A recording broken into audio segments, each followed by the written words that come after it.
Hey, welcome back to another video hosted by Spellstorm Miniatures. My name is Dan, one of your regular co-hosts of the podcast.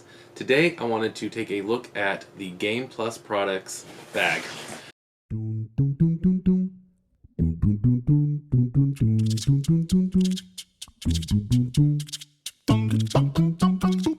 This is from Miniature Market, it's their brand, and it's about 40 bucks. I already have two of these, but I've already opened those ones, so I decided, well, I have a new fresh one here. Why not show it off? This goes along with the Pluck foam in their design, Game Plus Pluck foam.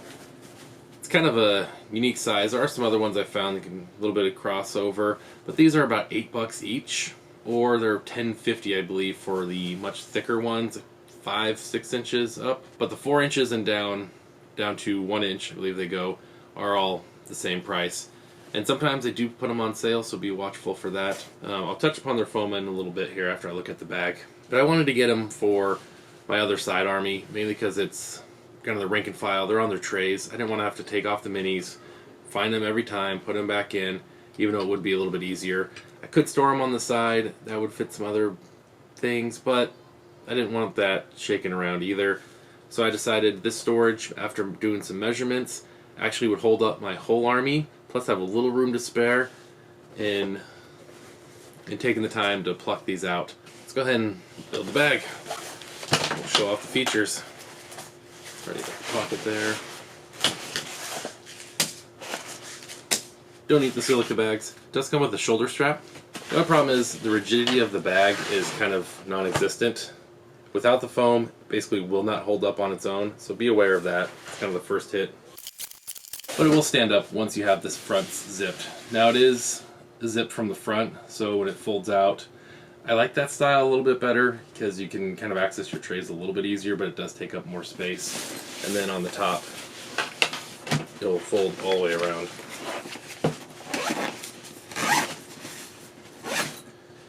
This is, I believe, about 18 inches tall. As you can see, it has a front pocket. Pretty simple, standard. Decent space, it does stretch out about an inch. So you can fit like your rule books, some of your other tokens, everything there. Usually what I have on this is flat terrain pieces, 2D, or again the rule book. That's a great place to put those. Maybe measuring sticks, so forth. Water bottle on the side, or whatever your drink of choice. Nice pull tab. Just go in the side pocket here. This is where I usually put like my tape measure, or some other miscellaneous tokens, dice. My other ones are for War Machine and Hordes. That's what I'm using them for. So I'm able to fit everything I need right in these pockets. Then you even have one more Velcro in the front. Again, stretches out.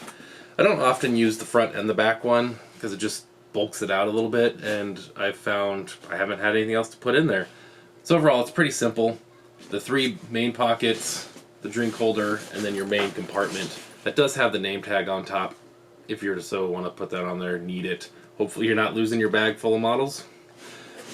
Also for the shoulder strap, it has two hooks that are actually very sturdy. I've pulled up by these a few times because of how my storage is. I got to lift them out, and it's been fine even fully packed full of models. But I found it to be actually very well constructed, hold together, and I haven't had any issues with mine. I've used them several times, taken them to a couple of tournaments, and they work really well. They are cheaper than some of the other bags that you'll see out there. I do have other bags, and I do like those very much, but they serve a little bit of a different purpose. This, again, is mainly for the size, and for this army, this is going to work better for my needs, and it was actually about half the cost, if not a little bit less than half the cost, than if I would have gone in some of the more expensive bags. Mainly because I had to do the Pluck foam, just decided to go with it. So let's take a look at the Pluck foam. So I have two of the sizes here, 3-inch tray and a 2-inch tray. Again, you always got to account for about a 1/4 inch on the bottom. And I was saying with my army, because of how I'm stacking it, if my calculations are right, and I'll let you know at the end here, but I should be able to fit all of my army on these trays. Again, another reason I went in with it, personal taste and feeling, but the way these are going to sit there is I'll be able to fit 6 of them on here, and these kind of come in a fire team of 3, so I can actually have my 2 teams on each one. Whereas with, for example, the battle foam on the War Machine Horde size bags are a bit larger, and so they would fit about 8 of these, I believe. And so it really throws my numbers off. and the way the height went, because I have the big guy, mainly because of this guy, it really threw off what I could do with it. My one problem that I have had is I've got a couple of these that were really bad. Can't really see on the camera, but if I turn a little bit, you can see where that red is. That's straight onto the camera right about there. It's kind of hard to see, so I give it a little bit of tilt. But there's a bit of an edge, and then the foam hangs up on this side. So they're not always centered on. And then this one, it's hanging over on both, where I don't mind the bottom being past the foam, but when it's the foam past there, it also can get caught. I had one that was actually really bad. It's a little hit or miss. Most of the time, generally, it's been fine. Also, the size of the Pluck, kind of hard to see, but definitely pay attention to that to see how many across and down you're going to get, because you do have a bit of thick edge. And I generally try not to in the corner. On these ones I found, if I pluck too far, the glue just wasn't quite there. I've actually had to re-glue a little bit in order to keep the edge from separating and making my tray a lot less useful. Other than that, the plucking is simple, pretty much the standard. You're just reaching in, yank out some pieces. So why don't I go ahead and do some of that right now, and you'll see just kind of how simple it goes.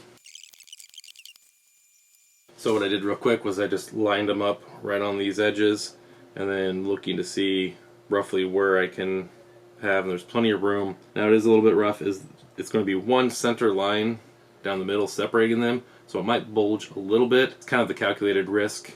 I suggest when doing this, there's multiple ways to map it out, but I like to just put my model on there and then press down a little bit, and you can see the lines of where you're at, and just kind of gently poke, as these have a little bit right on each edge there.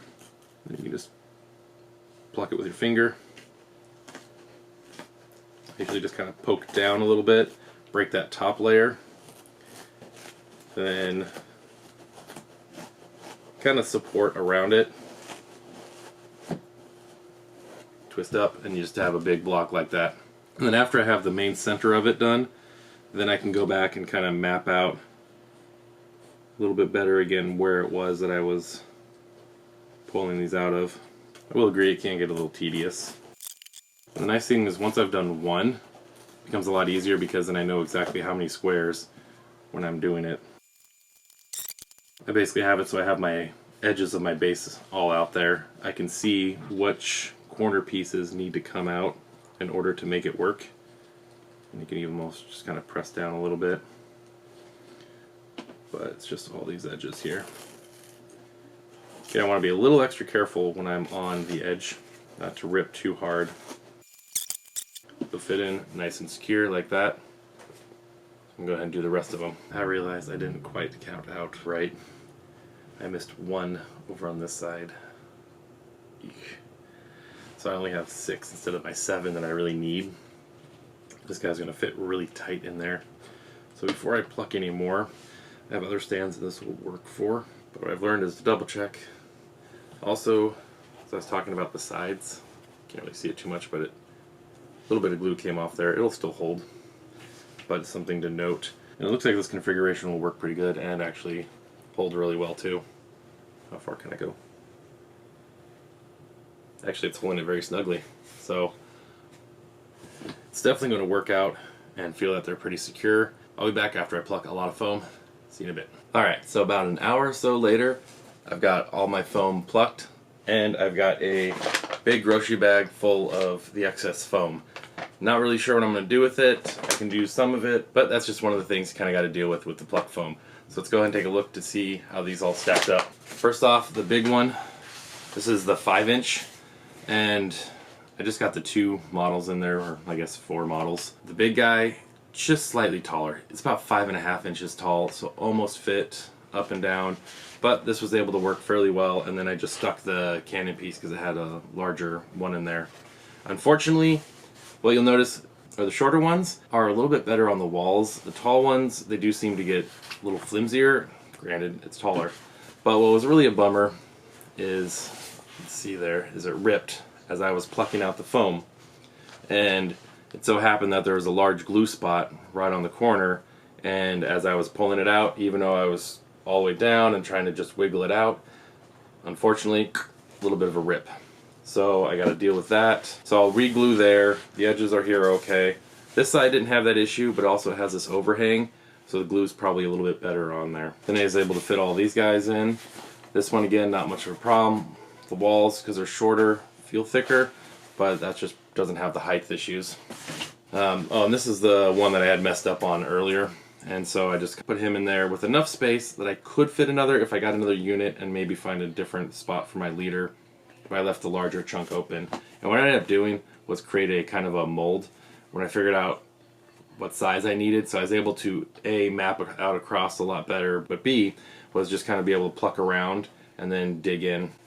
One secret is kind of pushing in the center a bit more, and then you get a baseline starting right there, and then you kind of work out and gently work out to where your model fits. So this one has a large overhang.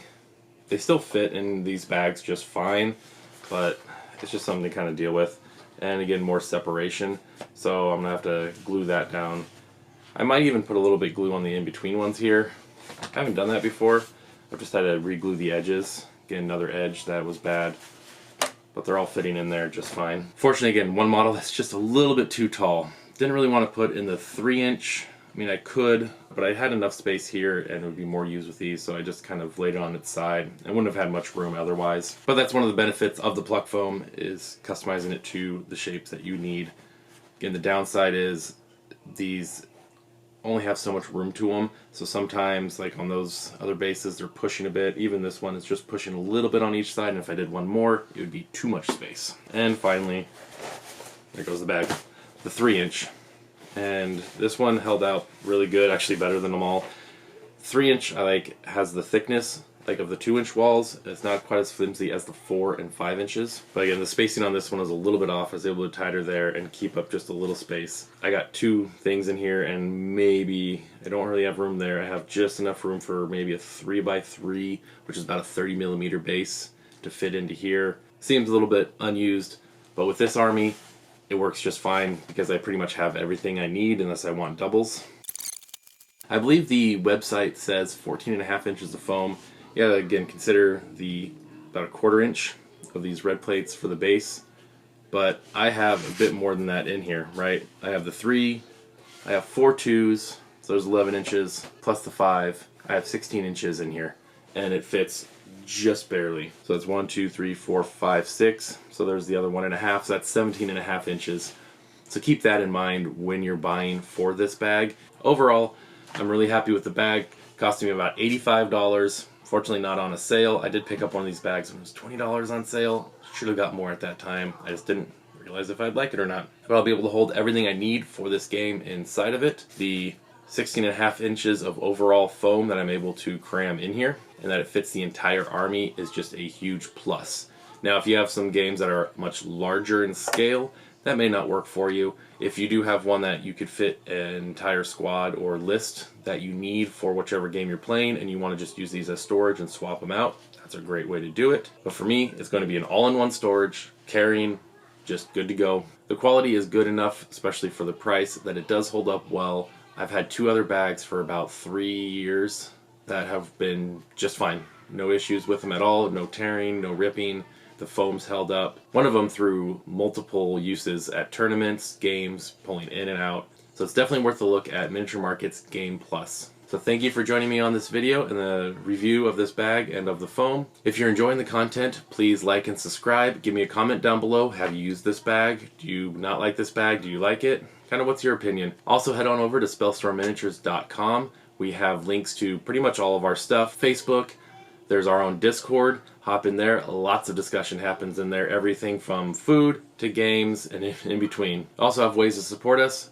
Leaving a helpful review is great. It gets in front of a lot more people. We even have affiliate links. Don't cost you any extra money. Just to make your purchases through. We get a small amount to keep the lights on. So thank you.